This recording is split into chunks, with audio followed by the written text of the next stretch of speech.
એકાદશીનો દિવસ. નંદ બાબાએ વિચાર કર્યો કે આપણે એકાદશી કરવા માટે ક્યાંક જઈ નદી કાંઠે આખી રાતનું જાગરણ કરીશું, સવાર પડશે એટલે પછી આપણે એકાદશી કરી ભજન કીર્તન કરી પછી બીજા સભા કરાવીશું.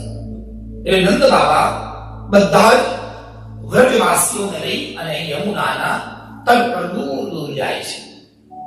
ઘાટ પર આખી રાત સૂવે છે, ખૂબ ભજન કીર્તન થાય છે. સવારમાં એકાદશીનો દિવસ વહેલા ઉઠી સ્નાન કરવા માટે જવાનું હતું અને આમે માણસ ઘરડા થાય એટલે ઉતાવળ બહુ થાય. બોલો જય શ્રી કૃષ્ણ. ઘરડા માણસને તો ઊંઘ ઓછી આવે, તો ઊંઘે બીજે ઊંઘવા દે નહીં. સવારમાં અવાજ બહુ કરે એ લોકો.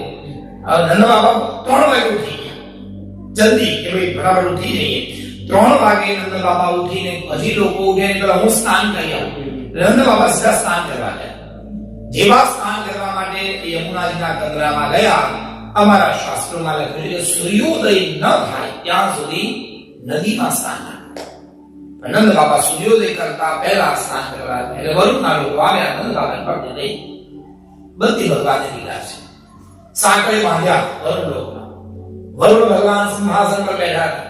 આજુબાજુમાં સૈનિકો નંદ બાબાને પકડીને સાંકળથી બાંધી દીધા છે. આ બાજુ લોકો ઉઠ્યા, શોધે નંદ બાબા ક્યાં દેખાય નહીં. કૃષ્ણ ભગવાને આંખો બંધ કરી, ખબર પડી ગઈ. તરત કૃષ્ણ ઠાકોરજી કૃષ્ણ ભગવાન પાણીમાં છલાંગ મારી અને એકદમ ઊંડાણમાં પહોંચી ગયા. વરુણ નિગાદી પર બેઠા વરુણ ભગવાન એકદમ મારી કૃષ્ણ જોઈને પગે લાગ્યા, વંદન કર્યા. પ્રભુ કોઈ આજ્ઞા? એટલે હસતા હસતા કૃષ્ણ ભગવાને બાલકૃષ્ણે વરુણજીને કીધું, તમે જેને બાંધ્યા છે મારા પિતાજી છે. તરત માફી માંગી વરુણ ભગવાને. સાંકળ છોડી નંદ બાબા જોયા જ કરે કે હું જેને મારો છોકરો માનું એને આ વરુણજી પગે લાગે, આ બધું છે શું? એટલામાં વરુણ ભગવાને કૃષ્ણની સુંદર સ્તુતિ ગાઈ, વરુણ સ્તુતિ. વરુણ ભગવાને ઘણા બધા શ્લોકોમાં કૃષ્ણ ભગવાનનું વર્ણન કર્યું.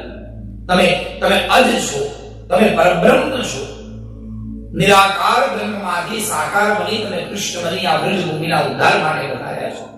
આવા શબ્દો સાંભળ્યા એટલે ખબર પડી ગઈ કે આપણે જેને સમજીએ છીએ આપણો દીકરો નથી, એ સ્વયં પરબ્રહ્મ પરમાત્મા છે.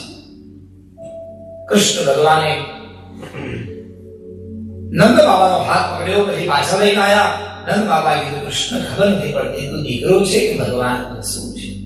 કૃષ્ણ ભગવાને કીધું, આ લીલા છે પિતાજી, માને તો કઈ નહીં કહી શકું, પણ સમય આવે ત્યારે આ લીલા યાદ રાખજો અને મારી માને સાંત્વના આપજો.